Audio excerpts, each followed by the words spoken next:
Inspector Pandey वो 50 की उम्र में पहुंचा डरपोक, दब्बू और मौका परस्त पुलिसिया था। ये तो कहता है कि इसने आपको ही देखा था।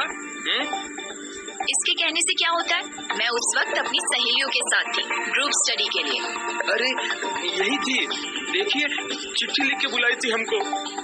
इंस्पेक्टर पांडे ने दिया की तरफ देखा। अरे कमाल करते हो पांडे जी, अब स्टैंडर्ड गिराओगे हमारा। एक यही चिरकुट बचा है हमारे पास लव लेटर देने को। अरे नहीं नहीं, बिल्कुल नहीं। क्या बकता है? दिया मैडम ऐसी है क्या? फिर कभी बेसिर पैर की शिकायत किए ना तो तुम्ही को धर कर अंदर कर देंगे, समझे? अरे भक्त ससुर, चले आते हैं मारे कंप्लेन लिखावे, और कोनो काम नहीं है क्या हमारे पास? है? दिया बाहर आ गई, जहाँ उसकी सहेलियां खड़ी थी। दिया, तू ठीक है? कुछ पंगा तो नहीं हुआ? अरे नहीं यार, उस पंख नुचे मुर्गी के लिए पांडे मुझसे उलझेगा क्या? बाकियों का कुछ नहीं कर सकते, पर इन दीपक जैसों की तो मिट्टी झाड़ ही सकते हैं ना। साली। सबने मुड़कर देखा। दीपक एक बाइक पर बैठा उनके सामने था। तुझे तो मैं देख लूंगा। उसने पहले दिया फिर पूजा पर अपनी डेढ़ नजर डाली। पिछली रात की धुलाई के बाद से उसकी एक आंख पूरी खुल नहीं रही थी। दफा हो जाए यहाँ से, नहीं तो पटक के मारूंगी। एक सुबह दिया कॉलेज के लिए निकलने वाली थी जब उसका ध्यान टीवी पर गया। नमस्कार, आज मैं लेकर आया हूँ एक एक्सक्लूसिव रिपोर्ट। जी हाँ, एक ऐसा स्टेशन जहाँ रात को जाने की पाबंदी है। कहते हैं इस भूतिया स्टेशन पर रात में जाना मना है। वहाँ कुछ ऐसा है लोगों के मन। अरे यही तो राजीव का घर है, मेरा दोस्त। जाने से पता।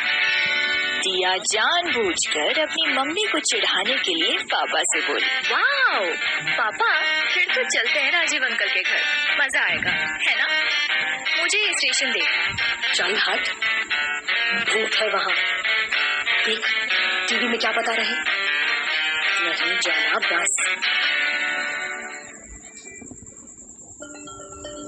3 दिन बाद जब सब दोबारा कॉलेज के बाहर इकट्ठे थे, जब दिया की एक और सहेली नेहा ने आकर ये खौफनाक खबर सुनाई कि पूजा के चेहरे पर किसी ने ब्लेड मार दिया था और वो हॉस्पिटल में है।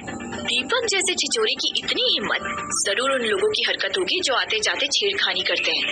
दिया गुस्से से धधकने लगी।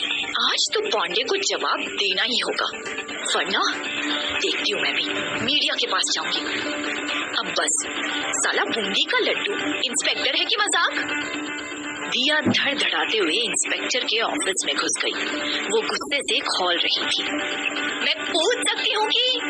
वो चुप हो गई और मूर्ति की तरह स्थिर सामने देखने लगी।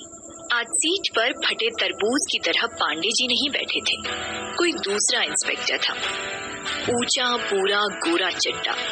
दिया ने उसके लंबी नाक और गहरी आंखों वाले चेहरे को देखा और सब भूल गई कि वहाँ क्यों आई थी। कहिए, क्या पूछ रही थी आप? अब वो पांडे जी। उनका ट्रांसफर हो गया, अब मैं यहाँ का इंचार्ज हूँ। ओह अच्छा, वो मैं। चलिए प्लीज सिट। दिया जल्दी से बैठ गई और उसने सारी समस्या उस नए इंस्पेक्टर के सामने रखी। गंभीर समस्या है ये। और कोई कुछ करता भी नहीं, कई बार तो फोन भी नहीं उठता इधर। देखिए, मुजरिम को केवल अपराध करते वक्त ही पकड़ा जा सकता है। आप एक काम कीजिए, मेरा पर्सनल नंबर भी रखिए, और जैसे इस तरह की कोई घटना हो तुरंत मुझे कॉल करके बताइए, चाहे कोई भी वक्त हो। ओके? दिया हक बकाई सी देखने लगी। ऐसे व्यवहार की तो उसे उम्मीद भी नहीं थी।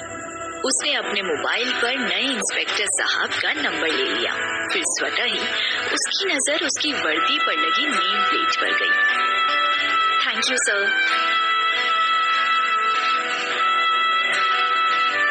बाहर आते समय उसके दिमाग में एक ही बात चल रही थी, यार कितना हैंडसम है।